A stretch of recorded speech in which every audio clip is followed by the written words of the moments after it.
first and foremost, I'd like to thank you for coming on the show. I greatly appreciate it. Yeah, happy to be here. I'm excited.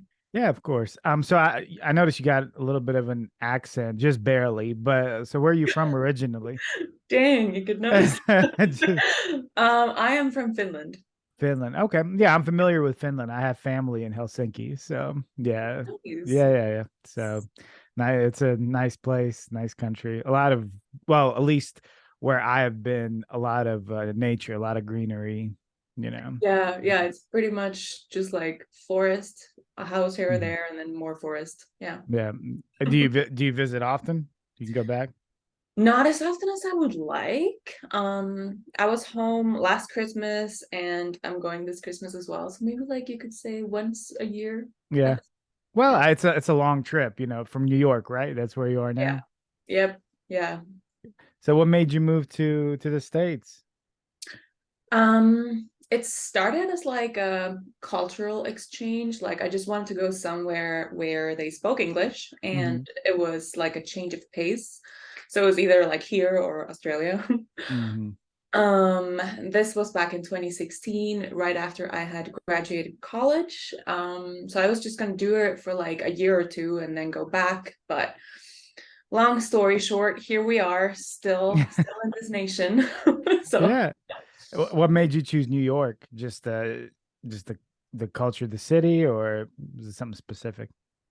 I've I've been all over. Like I lived on both Mhm. coasts. I've lived in Ohio for a little and like yeah, I just tried different states, but I feel like New York is the most well, A, it's got like an international airport, so it's like super easy to go home. Sure, sure. And then B, I just feel like the city pace is just what I need right now. And like Hmm. everyone's very direct and like it's honest and good and nice. Yeah. Oh, they're definitely direct in New York. That's for sure.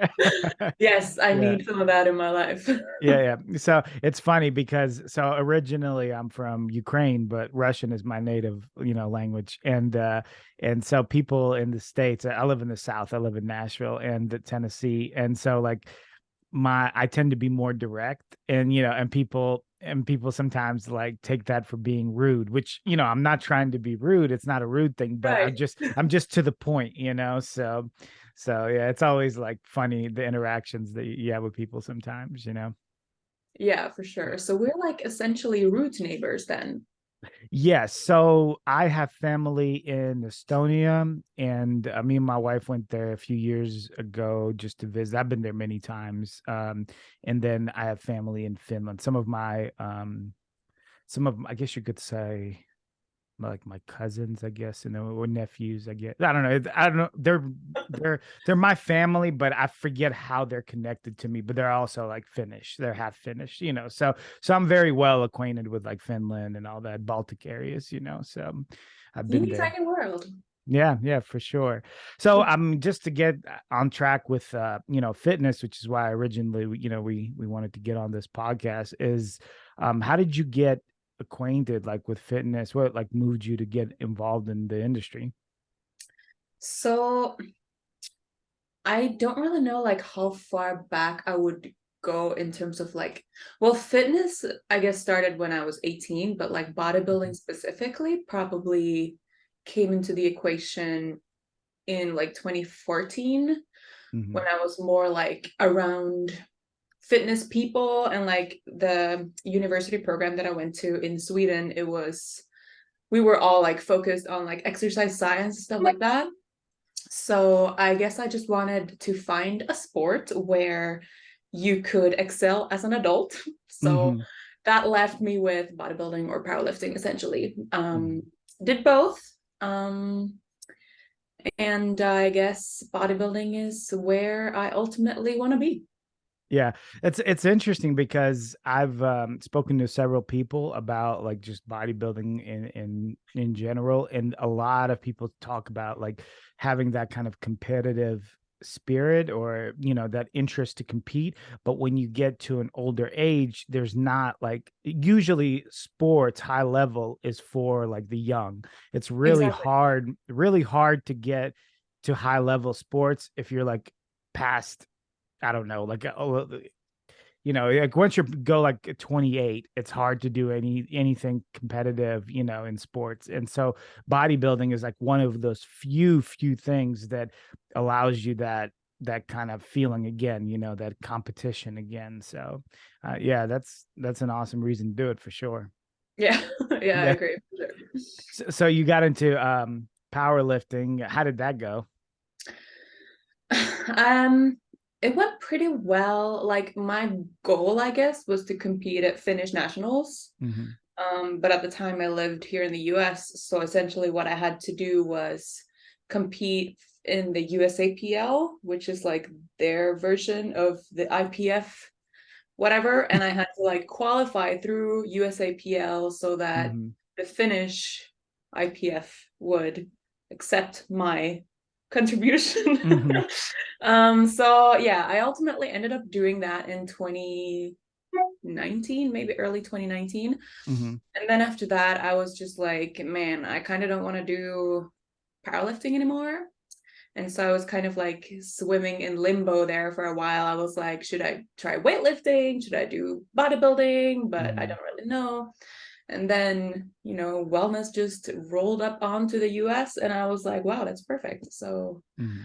yeah, So that's so why did you, I guess, like what made you want to step out of powerlifting? Were you like getting injuries? Was it just becoming not interesting for you anymore?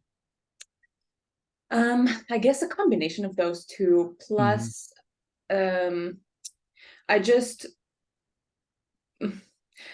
I don't want to like sound like I feel like I'm the shit, but I, when I did powerlifting, I was like, let's face it, I'm never gonna be the best in the world or one of the best in the world. Hmm. But I want to feel like I have that chance Hmm. in something. Um, and I felt like maybe my body's better suited for the more Hmm. aesthetic life Right. than powerlifting because I was not very good. Right. Like, like I lifted enough to get me to the Finnish nationals, but like I was never gonna be the best in the world or like compete amongst the best in the world, Right. which I So guess, see, I yeah, guess it seemed more like an unattainable goal, like just yeah, had to be realistic. right, right. Yeah, I think that's important. I think that's important because it's like you want to be passionate and you want to be goal centric and you want to strive for things, but I also think it's important to be realistic and know where to put your energy, you know, and it's like why put energy somewhere where the chances of you succeeding are so slim to none, you know, and so like I completely understand that, and especially when you have another opportunity, right? So you're talking about now moving into the bodybuilding phase with wellness. Did you always know that you wanted to do wellness? I know in the States it's just fairly recent within the last few years. Um, but in other countries, it's been, especially the Hispanic ones, it's been very popular for a long time. So did you always want to do wellness, or were you thinking of another division before that? So I did bikini in 2015. Hmm.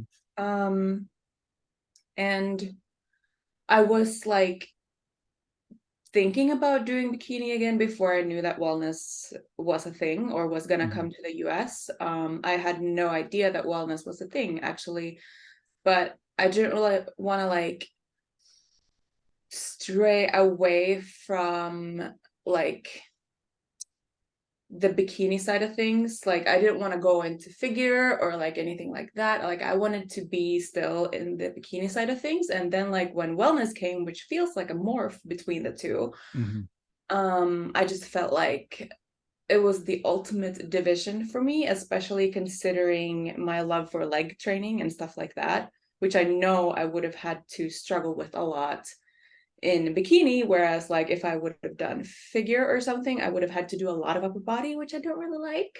So yeah, it was like the perfect morph between both worlds. Yeah, for sure. For sure.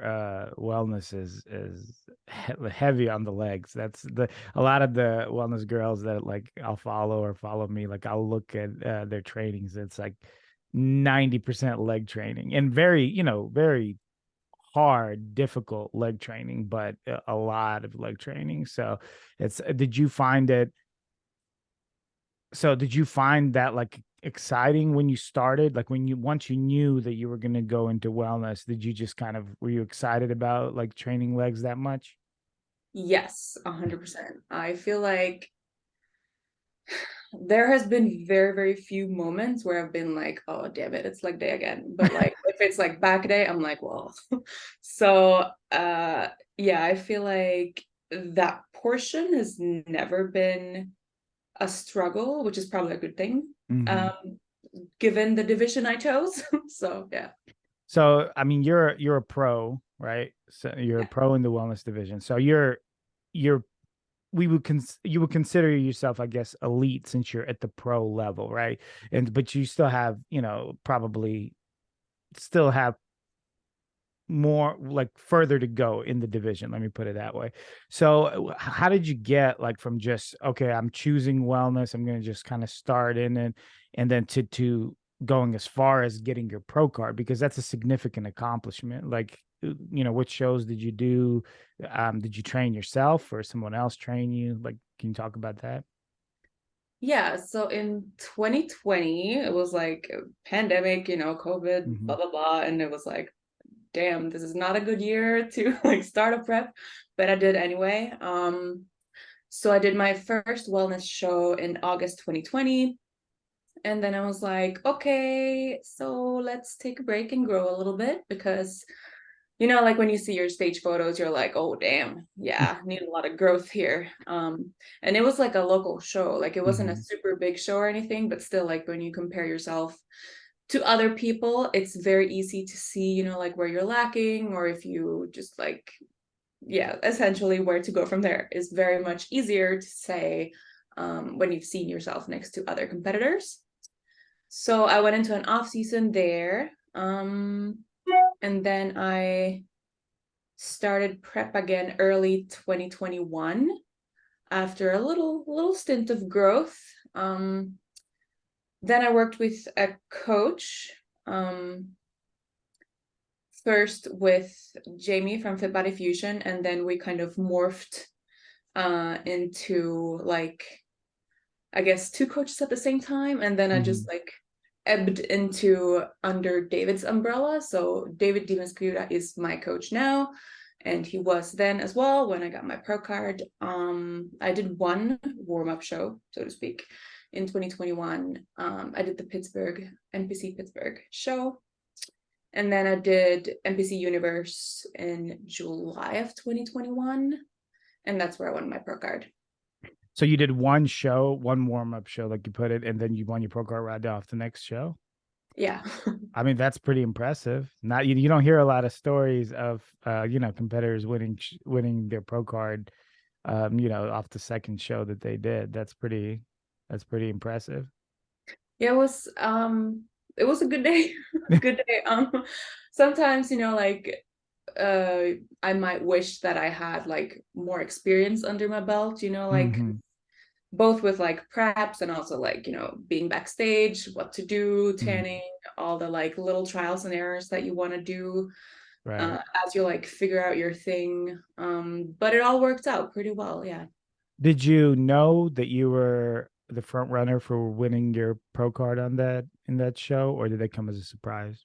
That was a complete surprise. I was very much psyching myself out, like doing the comparison game and all of that. And I was like, damn.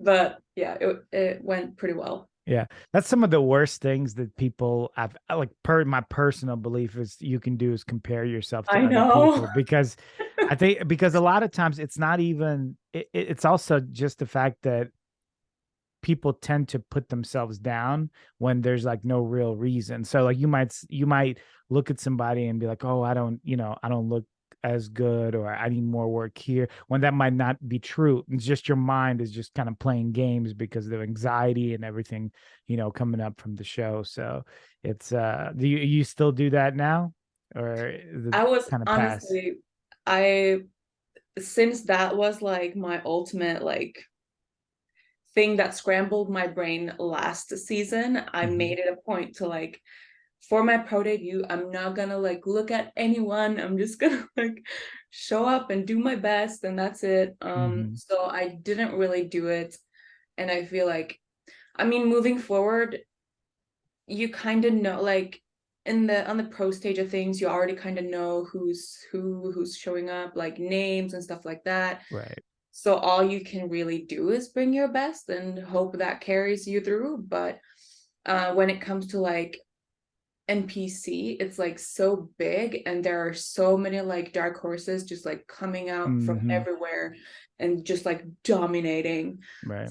So it's like, if you fall down the comparison trap in NPC, I feel like it's worse than if you do Hmm. it when you're on the pro side of things. So yeah. True. That I see where you're coming from because yeah, in pros, it's like you already know most of the time the names that are there. I mean, those girls and on any division, not just wellness, but men as well. You kind of already have an idea who they are. They've kind of already most of the time done other shows, so you know like somewhat what kind of package they're bringing. I mean, obviously everybody's getting better and so forth. But yeah, NPC, I could see how that could be. It's like an army of like different people, you know. I mean, you were that dark horse on the show. You won the pro card. I'm sure. I'm sure there's some people that had no idea, you know, who you were or what you're bringing to the table, and then you win the show. You know, you get your pro card, whatever. That's a big, you know, that's a big surprise for a lot of people. I'm sure during that show, you know. So. Yeah, like probably even if they had done the comparison game or something, like it's so hard to, like you can't really um post on Instagram, like your stage presence, your routine, and Mm-hmm. like what the final package is really gonna look like. So you really can't even totally tell who's gonna be like a winner or a loser Mm-hmm. or whatever until you're like actually there. So like my logical side knows that, like, why are you even doing this? Like, stop comparing. Just like there's no use. But then the heart wants what it wants. So Yeah, yeah. Anxiety sets in. Yeah, for sure. It gets tough. How did your pro debut go? You did the New York show? no, I did the Heart of Texas. Oh, So Texas, that was back Texas. in Mhm. September. I did not place well. I needed to be much more conditioned, which is an issue that we knew heading into the show, but I still Mhm. wanted to just get my feet wet, see how it feels, and do my Mhm. pro debut. And then we ultimately ended the season after that just because I need to fix my health a little bit. Mhm. Mhm. So, yeah, so I saw a post and I'm trying to remember it correctly, but someone posted about you, but I think it's collabing with you, so it was on your page as well. Did you lose around 45 pounds to like get to that show? Is that correct? Yeah. So, do you generally gain like do you generally gain that much weight in the off season, or was there like a particular reason for that? Um, it was a conscious decision, but it's not something I would want to do again. Hmm. It was just like, I moved to New York. I had a lot of fun, exciting foods around me, and I was like, let's eat. And that's kind of what happened. And Hmm. yeah, I feel like this off season I would want to stay like around maybe 20 pounds over stage weight. I feel like would be more feasible because like that long prep of almost like 7 months cuts into your growth period as well. Like I could have grown 2 to 3 extra months had I not have to lose that much weight. So Right. it's to my own demise in a way. Hmm. Even though I had a lot of fun. But Had a lot of fun eating all those food. Yeah, it's interesting because it's like a lot of people tend to confuse, and it's easy to do that, right? It's easy to confuse weight with like real muscle growth. That happens a lot on the male side, you know. And I'm sure it happens with wellness and others as well. like they gain the weight, so they think that they're gaining muscle, but in reality, there's only so much of it as muscle, and the rest is just body fat. You're just putting on body fat that you're later gonna have to take off. And so, like you said, that's extra time, extra energy you got to put in to try to get all that weight off. It can be very grueling. Was it mentally exhausting for you to take all that weight off? Not the first like 4 to 5 months. Mhm. I had a pretty my energy levels were really good, and my trainings were really, really good. Like it was Mhm. only like the last maybe 6 weeks that I was like, oh. So I don't know if that was like physical like tiredness, or if it was just me being tired of being in prep, or a combination. But the last bit was definitely taxing. Yeah. How much cardio were you doing? Not a whole lot, Mm. actually. I think I was at like 90 minutes at the end there. 90 minutes, what, a day? Yeah. Or Not like yeah. super crazy. Say what? Not super crazy. No, no, no, not super crazy. And how long was the prep altogether? Um, like 7 months, maybe, Mm. something like that. So yeah, so quite an extensive prep. Yeah, Quite. Yeah, yeah. yeah, yeah. Yeah. So yeah, that's so did they give you like pointers at the show? Like, did the judges like provide any feedback? I know you said that yourself you were coming in with a little bit more body fat, and you already know that. So that was like something that you already kind of knew that you're going to need to work on for the next show. But that's just a matter of conditioning and getting yourself in the right condition. Was there anything else that like the judges pointed out, or anything that you need to work on for your next show? Yeah, he said, I mean, no, he said that like suit was good, tan was great, makeup presentation, everything was great. Just need to be more conditioned, and like that was, to me, that was like the best feedback I could have gotten, because um Mm-hmm. that's what I was expecting. If he Mm-hmm. said that, wow, your presentation is awful, you need to work on that, I would have been like, darn, like how did I not see this? Because like that's obviously something that each and every one of us put so much thought and consideration and like Yeah. time on, like perfecting our posing and all of that, which is like what I had very much focused on that entire prep. So that would have been very sad if they would have said that. So I feel like the conditioning part was A, expected, and B, something that I can not fix easily, obviously, because I didn't Mm-hmm. carry on, but something that it fixable. Okay. Yeah, yeah, yeah, that makes sense because it's like if you're, conditioning, it's like one of those things where you can I don't want to say you don't work on it. You work on it, but it's one of those things. It's like, well, if time ran out and you didn't get to where you needed to get to, you just know, okay, well, I need to do this next time or whatever. For like presentation, it's like an actual skill set that you're crafting. And so like if you were told something about that, that definitely would I could see how that could be like mentally like, frustrating. That was your presentation, was that all like do you kind of work on it on your own, or somebody help you with that, like with the posing and things like that? I did my entire season alone, so I Mm, kind of gathered inspiration from Instagram and stuff like that, and hmm. put something together that looked nice. Got it. Well, hey, it must have been good enough. They didn't even say anything negative about it, so that's good. Yeah. Yeah, I'm surprised they didn't say anything about my tan though, because Hmm. like the tan itself was great, like the color and like the depth and everything. But when I was like, we did I think it was during first call outs, I was Hmm. like standing on the side, and Hmm. I was at the front of the stage, so the like spotlights were like right on me. And so I started sweating a lot, and my tan started like running. So I had like a nice like runny tan situation going Ooh. on all up in here. And I was like, well, this is not good. Oh Um, man.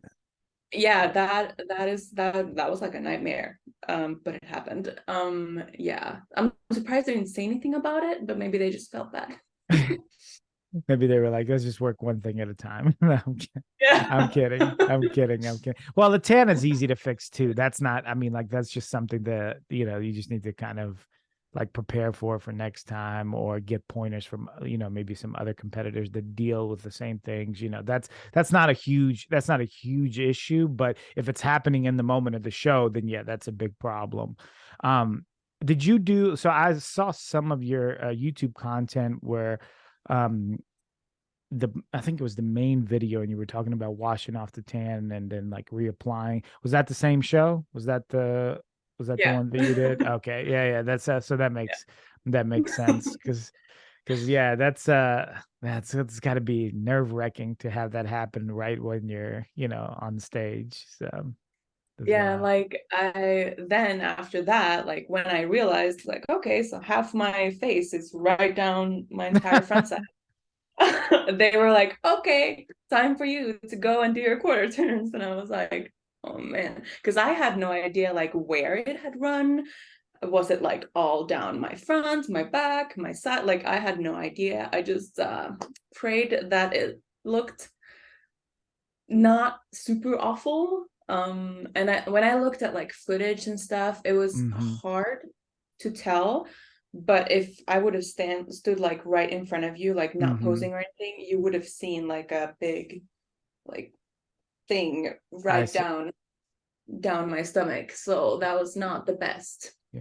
So I guess it was kind of hidden because you were turning, and so Yeah, like you couldn't really tell. I mean, yeah, I mean that's judges probably couldn't. But that's yeah. so like so you said you were getting some inspiration from for your posing from like Instagram and other competitors, things like that. Do you keep up with the division? Like outside of, yourself competing, do you keep up with like who's winning shows and who's? Yeah, for sure. Definitely for wellness. I also follow a lot of bikini. I feel like maybe like the most inspiration for my posing I got from like very seasoned bikini competitors, because I feel Hmm. like their flow is just very, very beautiful and aligns with how I want to move myself. Hmm. Um, there's a lot of super skilled wellness posing people out there as well, but I feel like when it comes to gathering like inspiration and stuff like that, I mostly look at like bikini flow with obviously with like wellness posing in it. Yeah, yeah. Who do you like for wellness this Olympia? Like, what are your thoughts on it? Do you think that Fran will repeat? Oh, 100%. Yeah, Yes. Yeah. She will swoop in and take it home again. yeah. But there is like this Olympia lineup is absolutely crazy good. Yeah, anything can happen, but I still do believe that she will take it. Yeah, this Olympia is probably the best Olympia across all divisions that I've Yes. like ever seen. From the men's bodybuilding to 212 to the women's bikini to women's wellness. Like, I mean, they're stacked. And I agree with you, and most people I talk to agree with you that Fran, unless she comes in just completely off for some reason, like she really can only beat herself, because I don't believe anybody is good enough yet to take her, and I don't think anyone has a good enough structure to beat her. There's others that are like they're good. Don't get me wrong. There's a lot of good girls in there, but I just don't think anybody's quite to her level just yet. If that's the look that they're going to continue to go for, is there anybody else besides Fran that you think is like kind of on her heels or anything like that? I really like Isa. Hmm. She won the Arnold. She looks amazing. She's had a really hard year, but I think she has put in a lot of the work that's required of her to place very well. Um, there's actually this girl from Germany called Lisa, who I Hmm. think looks really, really good. I don't know what her posing or presentation is like, but at Hmm. least like I followed her for a really long time and she looks incredible. There could be like a lot of overseas Got it. European Hmm. girls that could come in and just like surprise everyone. Yeah. Uh, yeah. So it'll be a very exciting lineup. I feel like the top five will look very different compared to last year, at least like in terms of mix up of which countries are in it. So that's exciting. Yeah, that is exciting. I tell you who I thought was going to do well last year, and maybe I just kind of fell in the trap of the hype because bodybuilding is a lot of hype involved in it, of who's popular and so forth. But I thought Yarishna would do better than she did. Although I think what did she come in? Do you remember what Six? placing? Yeah, so it wasn't as high. I remember it wasn't as high as I thought she would have gotten, considering like she's done I think some shows prior to the Olympia, did really well. And then she just has that popularity. I just thought for sure she was going to be up there, but yeah, there's still it's still very, very competitive. The wellness division is extremely competitive, which is great because you know you don't want um you don't want like a division where you don't see ever anyone changing places. Like it's not interesting. So Yeah, exactly. That's why like big divisions such as like figure and bikini and like probably a lot of men's also, but I'm not really super well versed in the men's yeah, division. But like bigger divisions like that are so exciting to follow because little teeny tiny details ultimately matter, and that's what makes it so exciting. Like they can switch out an entire top five from right. show to show, which is just very exciting as a spectator to see. Mhm. Yeah, for sure. And like you said, I know you said you don't follow the men's, but that's what's making the men's division exciting this year. Is it's so unexpected and very stacked, just like wellness. And but before this, men's open was almost like a preconceived, like everybody kind of knew where people would line up. It wasn't that exciting. There was no real young talent really coming in. Now we have so much more younger talent, and I think that's what it's important too. Is just it's um it's bringing in like younger people into the division so they can kind of infuse it with life, so to speak. Um, because like one girl I was talking to, so the Arnold, I don't know if you've heard, but the Arnold decided that they were going to take out the figure division out of it next year, and that was yeah, and that was a big controversial thing, and their point was, well, the reason that they said was it just wasn't essentially just wasn't exciting enough to have, like they have limited I guess I don't know, space is not the right word, but they want only the divisions that are very exciting. So one's going to be there, but then there's going to be like some other divisions, men's open, whatever, but figure they took out. So it's a big problem for a lot of the figure competitors because they're Of like, course. hey, you know, we've been here for quite a while.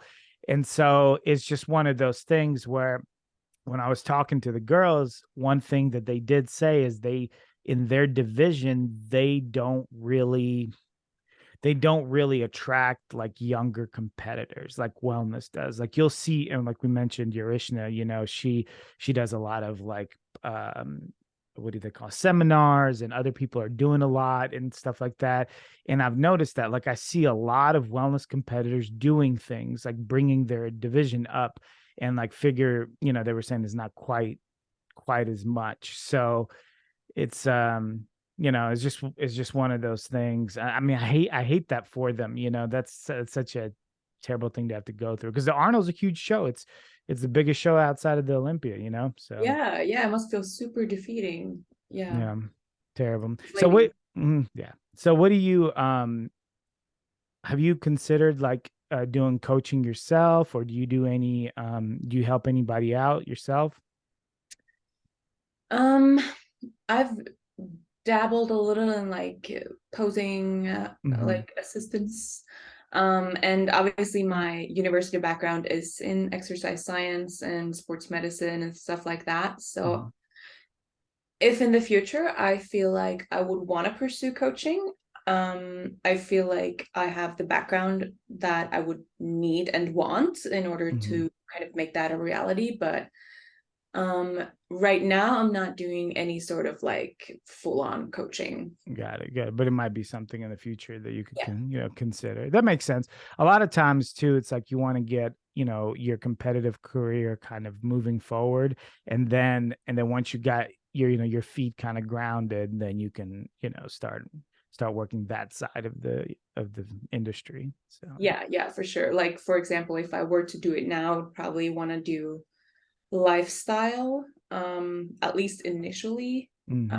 before I would like move into coaching competitive athletes. But because I feel like they're similar, but there's definitely a lot more expertise and knowledge required to coach a competitive athlete, especially, like when you really, really want to like focus 100% your attention on them, it's going to be kind of hard, at least for me, to like balance everything around that. Yeah, no, that makes sense. And from what I hear when I talk to people, and then, I coach, but most of the time I coach just people that are just trying to get, like you said, lifestyle. So, and from what I hear, majority of the time, competitors are just like they're very needy. So it's very so which is understandable because they're like their whole prep and their life is revolved around like one single goal, so it's like they Exactly. they want someone there with them, helping them along towards that goal, which it's completely understandable. But you as a coach kind of need to know that, it's like, Yeah. so they're going to require a lot of your time and attention. So Yeah. And it's like, from a competitor's perspective, like if I hire a coach, I expect them to be with me for a very long time, like mhm. it's not the same. Like if I am really attached to a coach, I don't want them to be like, you know what, this was not for me. I'm gonna do something else with my life, and then I'm just there without a coach. So, Yeah. yeah, I feel like from the coach's side as well, you have to be really, really sure that it's what you want to focus on full time. Mhm. That's interesting that you say that, because majority of the time I hear of athletes jumping from coach to coach to coach to coach, and your mentality, that's a good way to be, because it's like it's hard to get anything accomplished if you're constantly like moving from different coaches, or if you're a coach and you're just moving from athletes, you develop like not a very good reputation. So, and if you look at people that are very successful for many years, they usually have one coach that they've been with for many years. So it's like they've kind of already like know the coach already knows their body. They've got a system. It's not just in bodybuilding, but like in most sports. Rarely do you see somebody who's jumping around and is successful. That usually never happens. So there's a reason for that.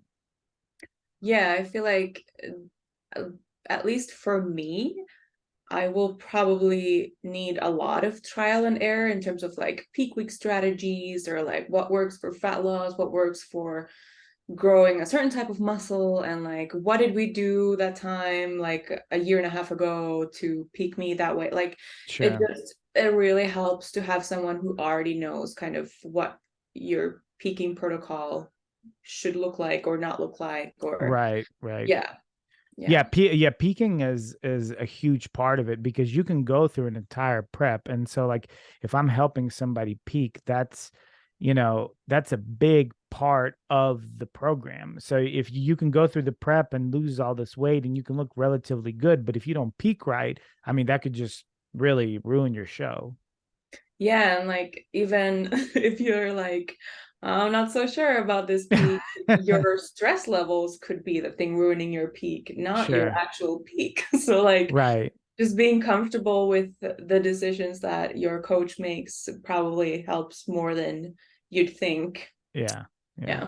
Yeah, for sure. It's there's so many variables to this because I also think when you were talking, I also was thinking how important it is to like trust your coach because you know, if you're one of those athletes that you question which I mean, there's a reasonable amount of questioning that should go. Like you don't want to just like arbitrarily just listen to anything, right? But if you're constantly like so I'll tell you this. I've had people that I've helped that they're questioning things to the point where I'm like, why am I even here? Like, it's kind of like just do it yourself, but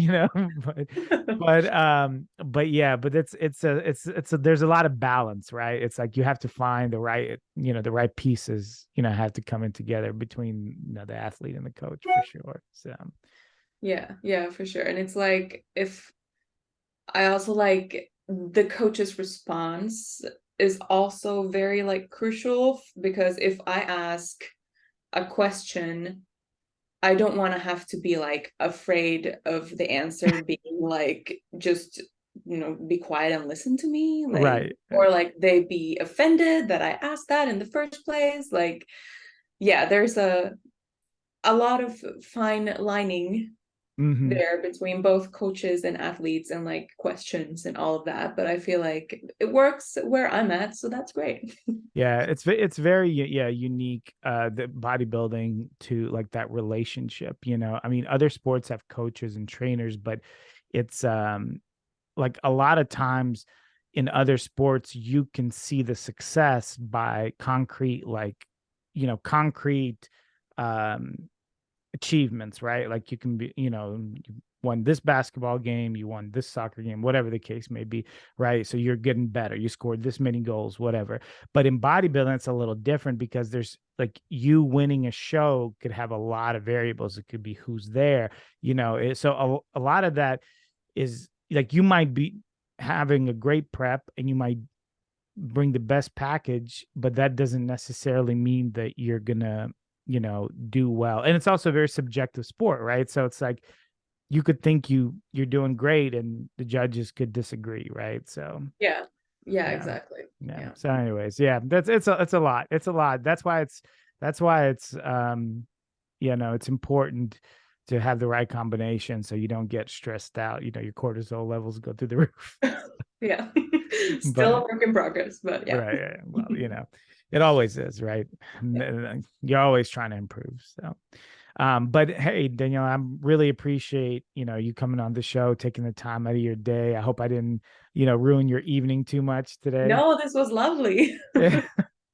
And I'm glad I got to know that you're from Finland. That's awesome. Like, we get to connect a little bit on that end as well. So Yeah, yeah.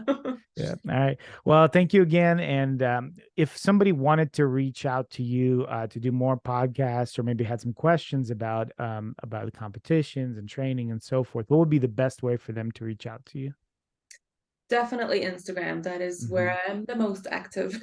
Awesome. And guys, I'm going to link everything at the bottom to make it easier for you to reach Daniela. And again, thank you for your time. I appreciate it. Thank you so much. This All was right. wonderful. Take care. Bye bye. Bye.